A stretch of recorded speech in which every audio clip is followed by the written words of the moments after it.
Radio Play Comics is meant to adapt the stories mostly of great unadapted old and forgotten comics from the past. I use voice acting and narration to abridge the work as much as possible without lessening its impact, and to bring these stories to life the best way I can. Please enjoy. Hi, I'm Nick, and welcome to the Fusion Space for today's episode of Radio Play Comics, Darkseid vs. Galactus, The Hunger, in which John Byrne is given the keys to the Jack Kirby created toy box on both sides of the aisle, and he both wrote and illustrated this grand conflict. Published along with many others, this crossover came out in the lead-up to DC vs. Marvel in 1995, and it's as simple a premise as could be. The Silver Surfer discovers Apokolips and sends the signal to Galactus, who soon lands, and the battle begins. Jack and Stan created Galactus in 1966 as a way to top mortal villains, and while Stan's big idea was to make him beyond good and evil, Jack took his inspiration from the Bible, giving Galactus his godlike stature in physical terms, and the Silver Surfer as his fallen angel. Then, in 1970, Jack created Darkseid for DC along with the New Gods and all the Fourth World, and his particular inspirations for Darkseid are quoted as being Adolf Hitler and Richard Nixon. Both are expressions of cosmic power in terms mortals can understand, and both serve their own purposes in their universes far beyond the ordinary concerns of Earth and its heroes. Usually. The story of their conflict will reveal their essential natures as both are pushed to the limits of their power against a similarly elevated foe. And as you'll see, Byrne has chosen to pit the early versions of each character against each other in this tale. The Surfer will find a tough opponent in Darkseid's own son, Orion, and Galactus will find an even tougher one in all the forces Darkseid's domain can throw at him to stop him from feeding on the planet, and thus destroying it. Can even the strongest ruler withstand the might of the Devourer of Worlds? What happens when an unstoppable force meets an immovable object? To find out, let's begin.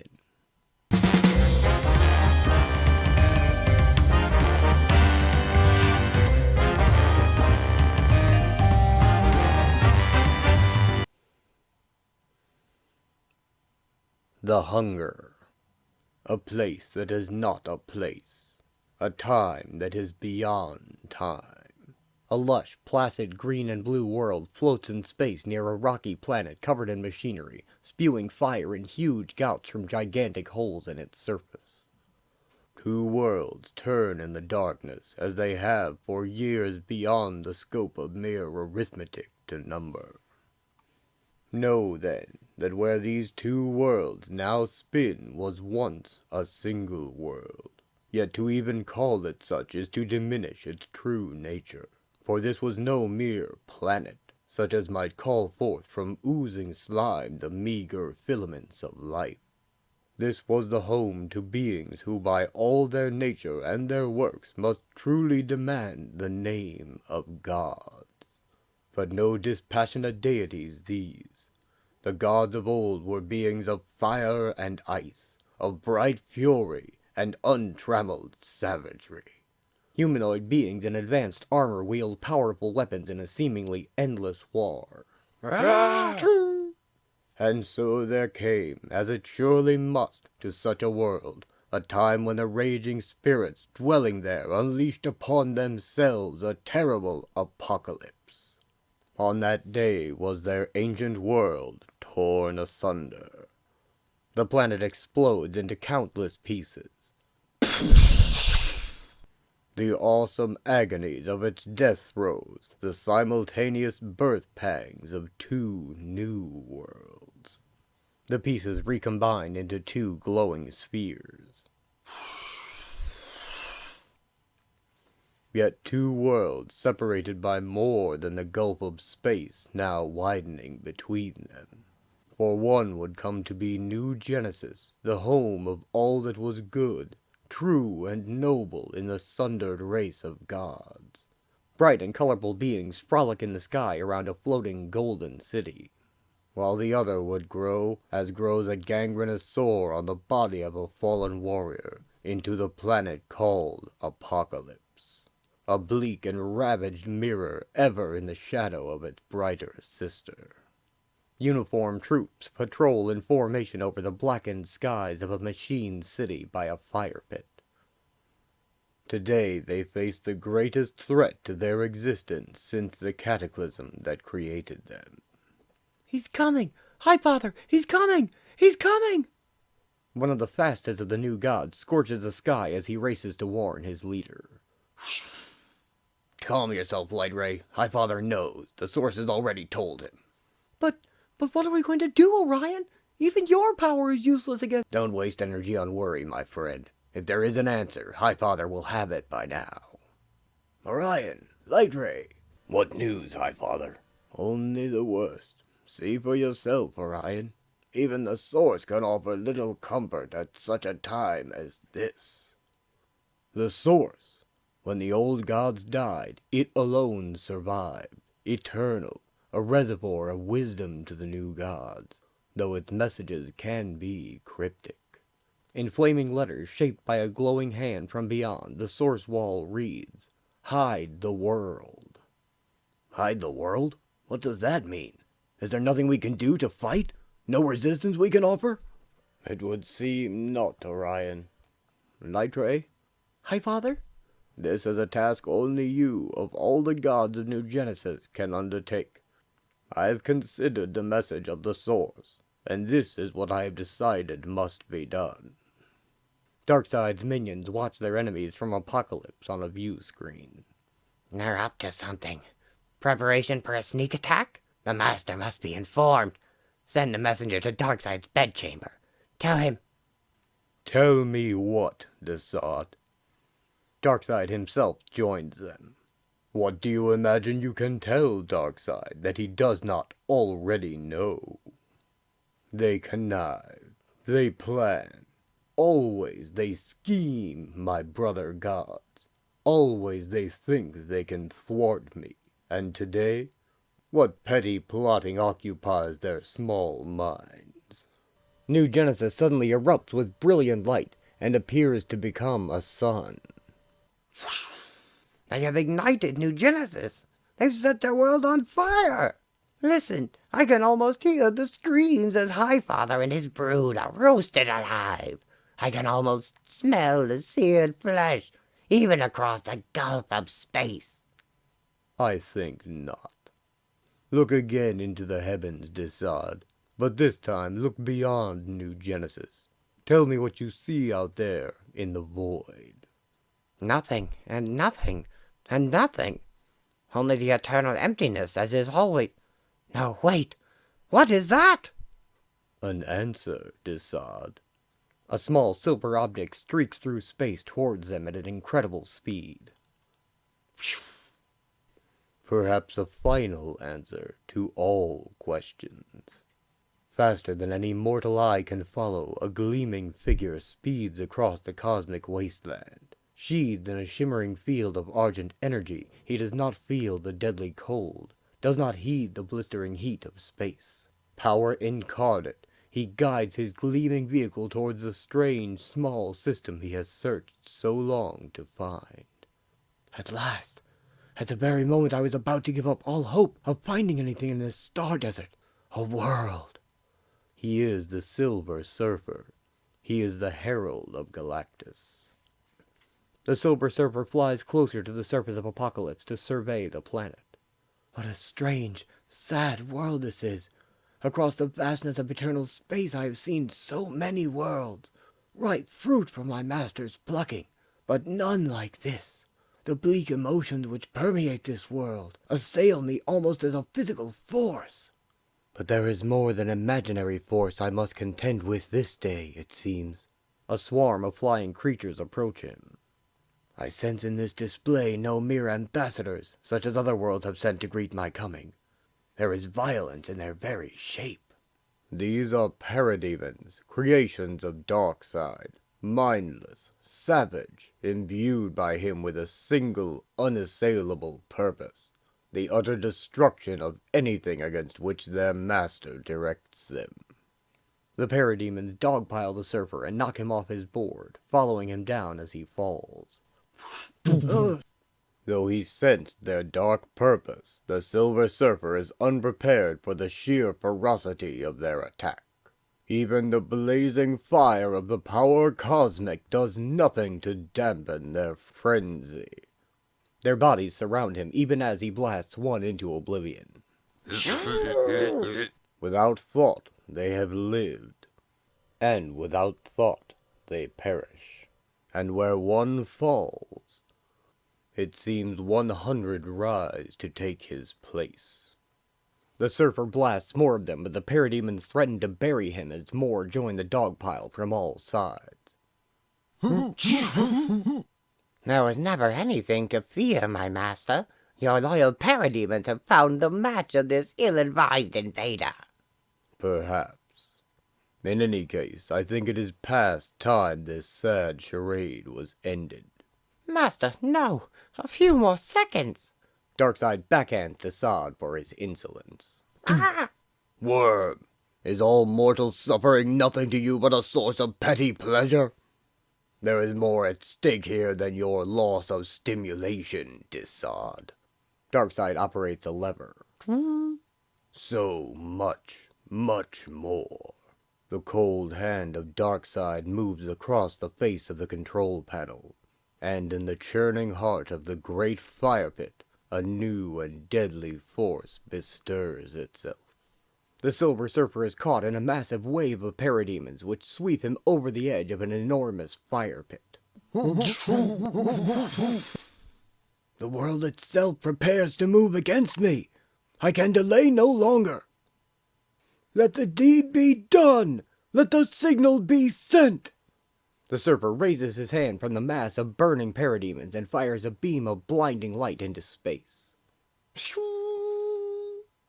The light streaks out from the fire pit as it erupts with a huge gout of fire. Highfather breathes a sigh of relief, but also of resignation. He does not wish for the destruction of any world, even Apokolips, but the danger that is coming is one New Genesis would be ill-equipped to handle, and he must protect his people at all costs. It is done. Now he will come, and it is for us to only wait and watch. These are not words a warrior cares to hear, Highfather. This I know, my son, but still the martial flame that burns in your breast. Seek in the quiet places of your soul some small understanding of what is now about to unfold. Let your thoughts drift back to a time before time, a place without dimension. A universe died, yet in the final, agonizing moments of its passing, it gave birth to another universe. That, and something more. A lone rocket escapes the collapsing universe, launching into the new universe in a storm of energy. Within the shattered hulk of that once proud starship, all lay dead, save one. And all about that one there pulsed the energies of a universe a-borning. How long did the stranger lie within that cocoon of cosmic fire? No one can say, for time itself had not yet won its hold on creation. Still, already the burgeoning universe had brought forth life. And among the first, a race who quickly learned their vast powers were best served by observation more than action. A bald figure looks on as the ship becomes a sphere of light and energy. So, this being, whom we might call a watcher, looked on as the shattered ship reshaped itself into a womb from which a new and deadly force would be born into the cosmos. The ball of energy coalesces into a mechanical cube, which eventually opens to reveal a humanoid shape. A force the universe would come to know and fear as Galactus. So, the signal has been sent. My herald has found another world to briefly satiate my all-consuming hunger. So the ancient pattern is repeated, as it must ever be, until the universe grows old and there is no further need of Galactus. Galactus pilots his gigantic ship. And none too soon has the Silver Surfer accomplished his task. Never in all the uncounted eons of my life have my energies shrunk to such bitter dregs. The craft races toward Apokolips. Let this then be a world rich in the energies of life, for though my purpose in this universe remains as yet unknown to me, I know that purpose remains as yet unfulfilled. And while it does, Galactus must ever feed, though billions die to pay the cost of my survival. The great arc moves into a synchronous orbit above the pitted face of Apokolips. In shadowed nooks and crannies, the huddled minions of great Darkseid look up into a sky filled with unfamiliar brilliance. Look up at the shadow that moves across the ersatz star that hides their sister world, and feel within their craven hearts a new fear. A fear perhaps greater even than that commanded by their stern and unforgiving master. Oblivious to the growing terror on the surface of the world below, as he has compelled himself to remain oblivious to all such fear his very name evokes, Galactus sets in motion the giant mechanism which deploys from the glistening belly of his ship, the vehicle his weakened state demands he use to reach the planet. You knew this creature was coming? How? And why did you do nothing to shield Apokolips from his sight? Have a care, Darkseid. Fear has made you bold, if you dare question me. Powerful this new intruder may believe himself to be, and powerful he may well be, but on this world he will find his match is met. With a wave of his hand, Darkseid sends a fleet of ships to attack the intruder. They strike without warning, without mercy. A torrent of death such as might well lay waste a continent lashes down on the still form of Galactus. The ships unleash the full power of their laser cannons on Galactus as they swoop down, finally ending their attack runs by crashing into him and exploding. All around, the face of Apokolips burns and bursts, spewing fire and molten rock as a festering corpse will split to spill its gore. Yet, as the astonished denizens of Apokolips look on, Galactus moves as though their bombardment were no more to him than the gentle caress of a spring shower. Silent as leaves falling from a dying oak, the components of the great energy converter drop from the blackness of space, moving with infinite precision, each to its preordained place within the growing mechanism. But if the fear that swells in the hearts of the hunger dogs has any mirror in their master, it is not present in his immobile face. Very well. Where one assault does not succeed, another surely will. No more than a thought does Darkseid expend in the effort, but the craggy face of his world bucks and heaves, and gives birth to new horror. The very ground itself rises up at Darkseid's command as humanoid golems larger than skyscrapers form from the surface of Apokolips.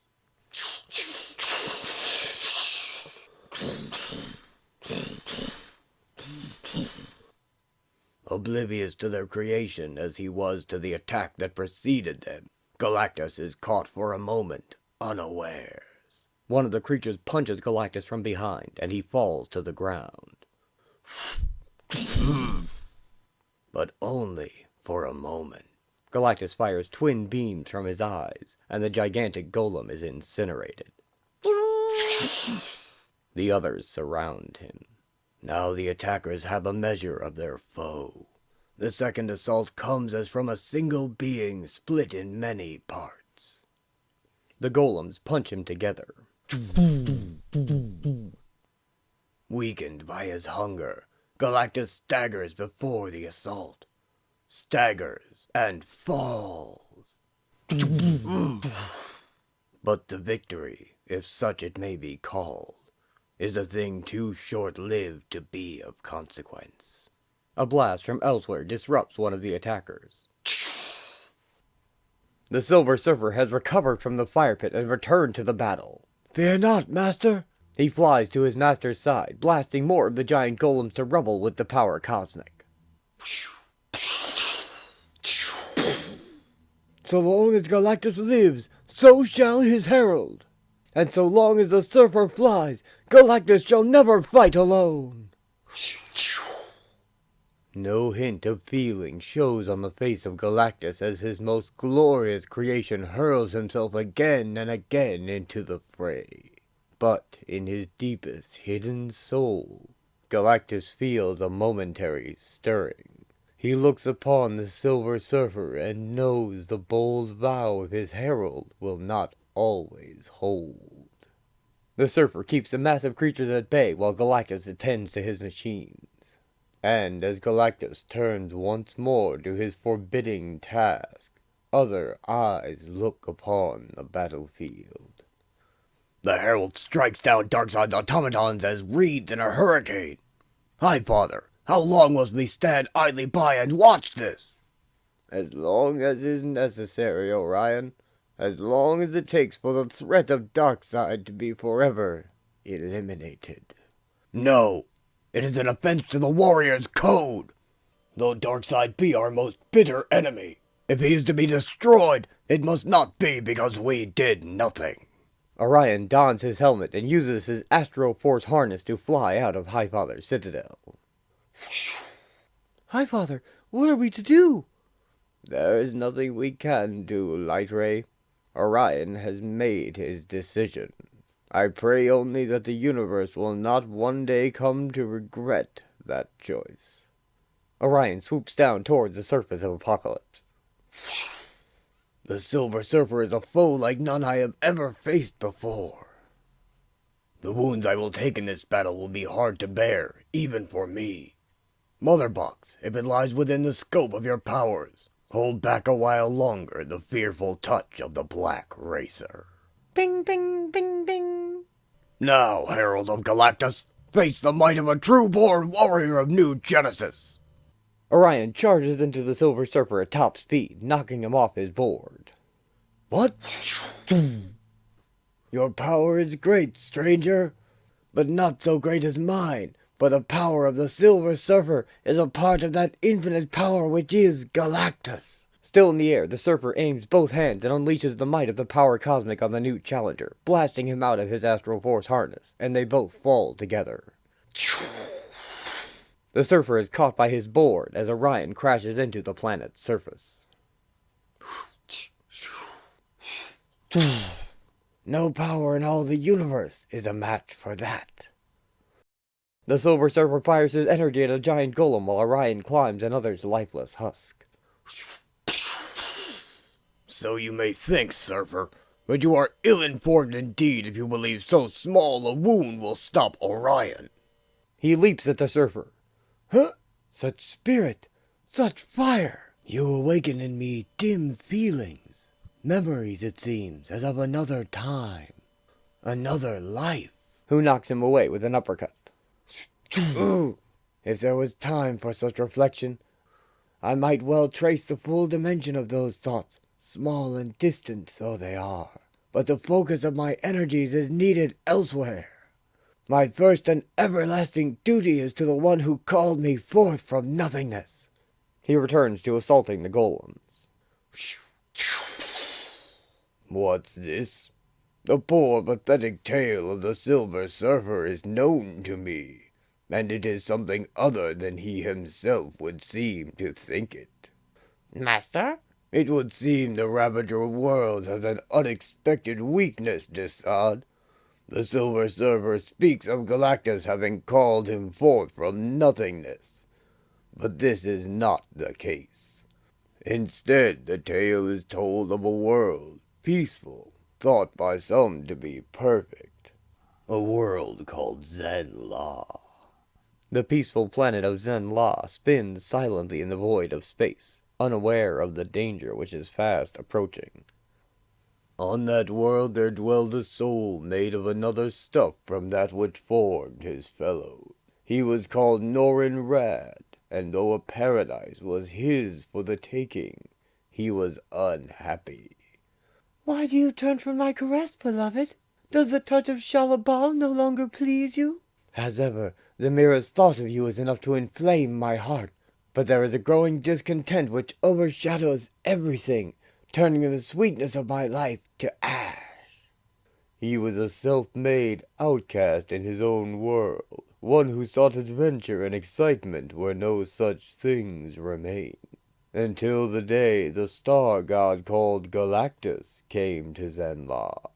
Came as he had come to 10 times 10,000 worlds before, and as the whole world quaked in fear, waiting for the ultimate oblivion of Galactus's touch, Norrin Rad hurled his small, mortal form into the path of the Destroyer, with a proposition. Searching for the world on which you feed takes time and energy. Spare Zenla, and I shall be your herald, seeking other worlds to feed your never-ending hunger. Agreed. And so the human vanished in a burst of cosmic power. And in his place, a being unique in all creation burst into an unsuspecting cosmos. The Silver Surfer. The newly empowered surfer erupts from Galactus's hand. The transformed Norrin Rad was true to his word. Time and again he led Galactus to lush, verdant worlds. Worlds that devour empty not merely of the living, but of the very essence of life itself. Galactus's ship leaves behind the pieces of a destroyed planet in its wake. Never has it seemed that Norrin Rad in any way regretted his tenebrous decision. Never has he strayed from that path on which he set himself so many years ago. And now, perhaps, we have some hint of why this might be so, of why one so noble could, without question, serve so dark a lord. And in that tiny fragment of knowledge, we see a subtle flaw in the Star God's armor. The Surfer's power is nearly as great as his master's. Apokolips is surely doomed unless I find a way to stop him, so that Galactus may be fought alone. While the Silver Surfer continues to hold off Darkseid's land golems, Orion retrieves his Astroforce harness. So, let the battle be resumed, and if I die this day, let it be the noble death all warriors crave. Orion fires his Astroforce at the Surfer. You grow annoying, Orion of New Genesis. Let the annoyance end now. It is no match for the power cosmic, as the Surfer's responding energy blast fries Orion, and he once again falls from the sky. Oh! Farewell. In the eternal night of death, perhaps you will find peace. The Surfer raises his hand over Orion to deliver a final bolt of energy. Suddenly, Darkseid slams a helmet onto his silver head. What? Only a fool makes speeches on the battlefield, Surfer. You give your enemies the chance they need to strike. He collapses as he tries to remove it. You moved to save me, Darkseid. Why? Why? It is not your survival which is of interest, Orion. It is the greater goal of my master's plan to perhaps save this world. It matters not. If victory or grim defeat are yours this day, I shall not see it. My wounds are too great even for Mother Box to mend. Bing, bing. My time is done. The Black Razor comes to claim me at last. A dark figure swoops down from the sky on skis as the helmet falls away, freeing the Surfer. No, I do not understand the flood of emotion which now fills my being. But I know so bold a spirit as Orion should not yet be struck from the face of the universe. He launches into the sky to confront the newcomer. Stay your hand, Reaper. I would not see Orion die this day. From time immemorial it has been the duty of the angel called the Black Racer to collect from battlefields the souls of fallen gods. Now he hesitates, the new fire burning in the eyes of the Silver Surfer like nothing the racer has seen before. And in the scant heartbeat that encompasses the racer's pause, Mother Box performs perhaps the least of her many functions. Ping, ping, ping, ping, ping, ping, ping. And Orion of New Genesis is reborn to fight another day. The healed Orion rises and grabs Desaad by his cloak. Huh? What have you done, schemer? You have opened a box I saw most fit to seal long years ago. Why? That the Silver Surfer might regain some memory of who he was, of all that he has lost, and so might turn against his master. It all comes back to me. I remember Zen Law. I remember Shalabal. I remember all the horror I have allowed you to unleash. The Silver Surfer dives at Galactus, unleashing the full might of the power cosmic against him. Fool. That which Galactus gives, so may Galactus take away. Galactus fires his eye beams back, and the Surfer falls. Ah! You have done a grim deed this day, Darkseid, and in the pain you have brought to my loyal herald, you have done nothing to spare your world. No? I have seen an unexpected weakness in you, Star God. There can have been but one reason that you stripped from Norrin Radd memories of his past life. Some small, soft part of you that sought to spare him the bitter pain of memory. And where you show me weakness, you show me you are not invulnerable. So shall the Omega Effect erase you from this plane of existence, and hurl you into an oblivion in which your hunger shall never find surcease. Darkseid fires his Omega beams into Galactus' massive form. Your power is great, Master of Apokolips, but if in this you think you see a weakness in Galactus, you see no weakness but your own. Unfazed by the attack, Galactus responds, and a torrent of energy from his hands smashes Darkseid into a large structure, collapsing it on him.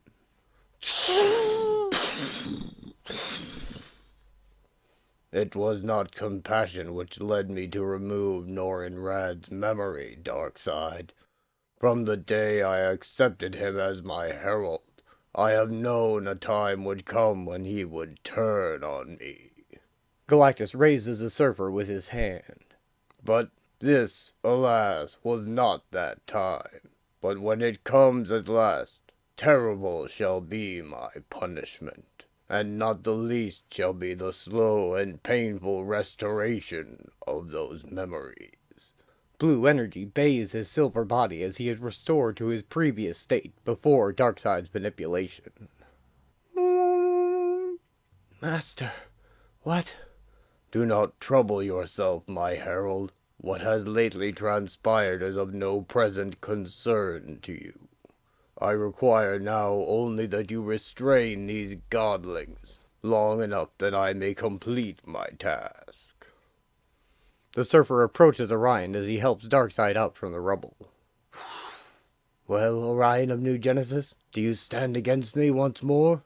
No, though you may have no memory of it now. I owe you my life this day, Surfer. It pains me to do so, but the code of the warrior is clear. I cannot fight you until the debt I owe has been repaid. Orion flies away from the battle, back to New Genesis. But I owe no such debt, Herald. The battle is not ended because one combatant quits the field. Darkseid cuts down the Silver Surfer with his eye beams. No, but the battle is ended. Galactus fits the final piece into his energy converter. My machine is finished. Now, let Galactus feed. The enormous machine starts up and begins its operation to absorb the life energy of Apokolips.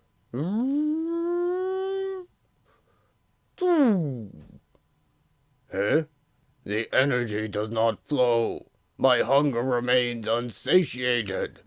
There is no life energy in this planet. No, such as there was became a part of New Genesis when the old first world was sundered, or has been at last consumed by the fury of the fire pits. But you fought me. You sent hundreds of your creatures to their death standing against me. Why? Why? Look into my eyes, Galactus. Look deep, as only you can look. Do you not see in the shriveled thing that dwells at the center of my being a shadowed mirror of your own tortured soul? You do what you do because you must, because there is a place and purpose for you, and you cannot deny it. So too must Darkseid do what he must do. We fancy ourselves the masters, Galactus, but we are not. Yes, we are the prisoners of our own natures.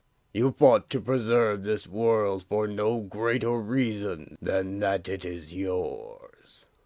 Yes. Now, leave my world, Star God. There is nothing here for you. Galactus boards his gigantic ship and leaves, with the Silver Surfer racing ahead of him. Follow, Master. There is yet time to find another world. Master, New Genesis is my prize for the taking, Darkseid, not his. When the time is ripe, Highfather and my bartered son will fall before the hand of Darkseid. And when they do, perhaps the memory of this day will add a final, bitter irony to their defeat. The end. Jack Kirby created some of the most memorable and long-lasting characters in both the DC and Marvel universes, and it was a lot of fun to see them meet and interact here. I think John is at his best when he's reviving bygone eras, and if you enjoyed this, you might also like his Batman Captain America crossover, already adapted on this channel. It's not too often we see a conflict like this one, where two figures who most would call villains meet and do battle, with no hero caught in the middle or affecting the outcome. Even the characters we would call heroes, such as Silver Surfer and Orion, are fighting on behalf of the villains, so I wouldn't exactly call anyone's actions here heroic, and that adds to the appeal. They're all just universal forces acting according to their natures and trying to survive. In the end, it's Darkseid who delivers the final lesson, but it's one that Galactus already intrinsically knows to be true, and I think they find a certain odd kinship in those final moments, and perhaps gain a greater understanding of themselves. Well, that'll do it for this one, so until next time, take care out there. And as always, thanks for watching.